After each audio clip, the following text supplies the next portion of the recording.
Una joven de apenas 23 años, más de 60 sesiones de exorcismo, una lucha entre la ciencia y la fe, y una muerte que hasta hoy sigue generando debate. ¿Estaba poseída o simplemente enferma?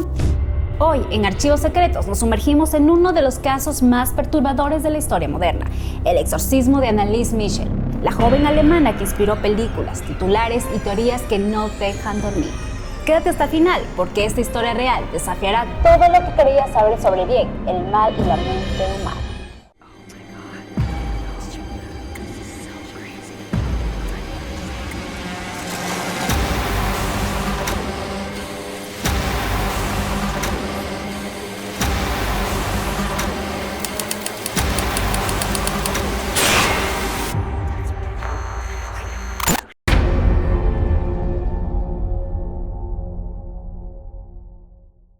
Capítulo 1.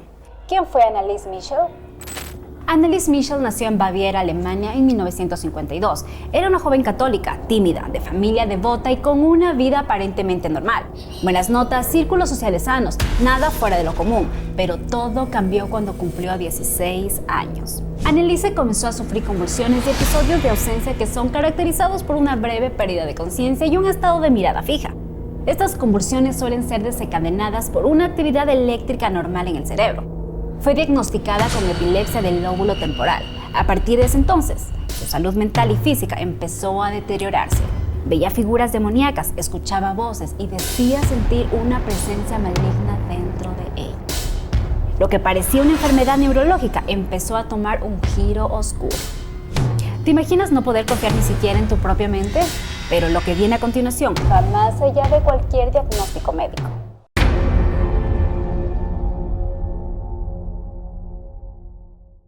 Capítulo 2. La medicina versus lo desconocido.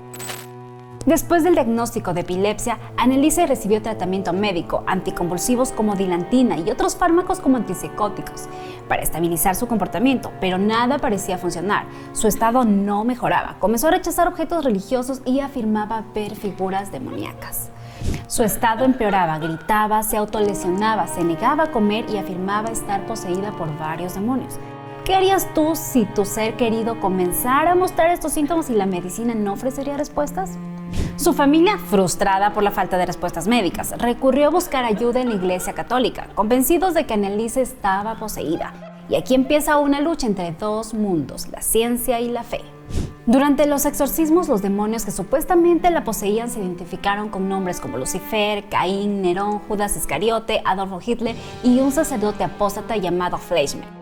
Esos nombres no necesariamente implican que las almas de esas figuras estuvieran poseyéndola, sino que los demonios afirmaban haber influenciado o poseído a estas personas en el pasado.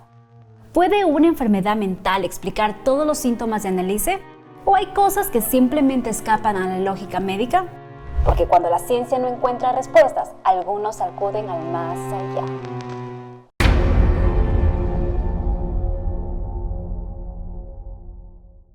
Capítulo 3.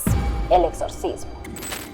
En 1975, tras mucha insistencia, dos sacerdotes católicos, Ernst Alp y Arnold Rems, recibieron permiso para realizar un exorcismo según el antiguo rito romano. A partir de ahí, Anneliese fue sometida a 67 sesiones de exorcismo en un lapso de 10 meses.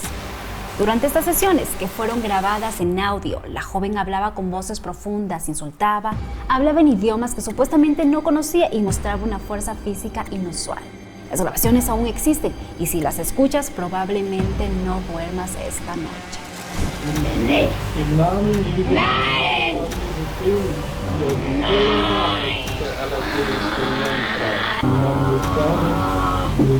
Anneliese se arrodillaba tantas veces al día que sus rodillas estaban totalmente destrozadas.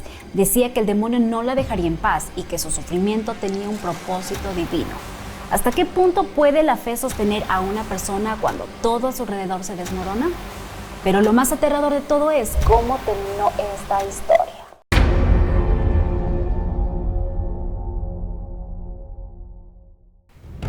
Capítulo 4. La muerte de Anneliese. El 1 de julio de 1976, Anneliese Michel murió en su casa. Pesaba solo 30 kilos. Estaba desnutrida, deshidratada y con señales severas de maltrato físico. No había sido llevada a un hospital en los últimos meses de su vida.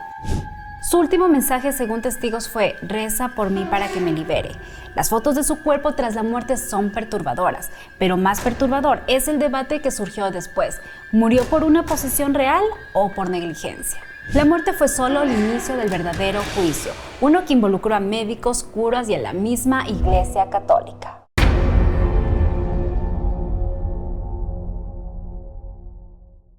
Capítulo 5. El juicio. En 1978, los padres de Anneliese y los 2 sacerdotes fueron llevados a juicio en Alemania. Se les acusó de homicidio por negligencia. El caso dividió al país. Unos hablaban del fanatismo religioso, otros de un ataque espiritual real. Durante el juicio se presentaron grabaciones del exorcismo y testimonios médicos que aseguraban que Anneliese sufría de epilepsia combinada con psicosis. Los sacerdotes alegaron que ella estaba realmente poseída. El veredicto: culpables, pero con condenas leves. Se les sentenció a 6 meses de prisión condicional y 3 años de libertad vigilada. Un caso sin precedentes y sin respuestas definitivas. Y como era de esperarse, la historia saltó a la gran pantalla.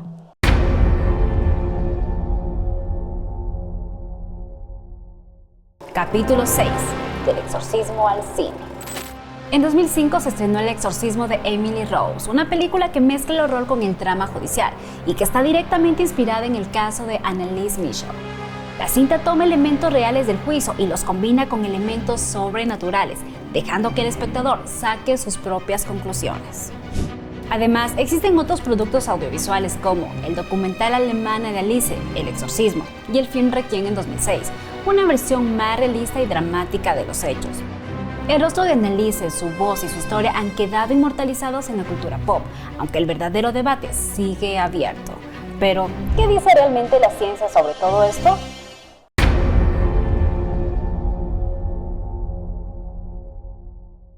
Capítulo 7. Análisis médico y psicológico. Muchos especialistas coinciden en que Anneliese sufrió un trastorno psicótico con síntomas de esquizofrenia exacerbado por una epilepsia mal controlada. Además, el entorno hiperreligioso, la presión de su familia y la interpretación de sus síntomas como demoníacos pudieron contribuir a lo que se conoce como posesión inducida culturalmente. Desde esta mirada, Anneliese no necesitaba exorcismo, sino ayuda psiquiátrica urgente, pero otros aseguraban que sus síntomas no se ajustan del todo a ningún diagnóstico clínico estándar. Y es ahí donde surge el misterio.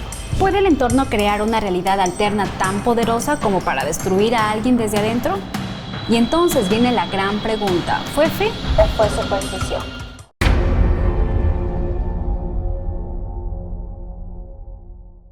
Capítulo 8. Fe, superstición y decisiones. El caso de Anneliese Michel nos obliga a preguntarnos: ¿cuándo la fe ayuda y cuándo puede volverse peligrosa? A veces la línea entre la espiritualidad y la superstición es delgadísima.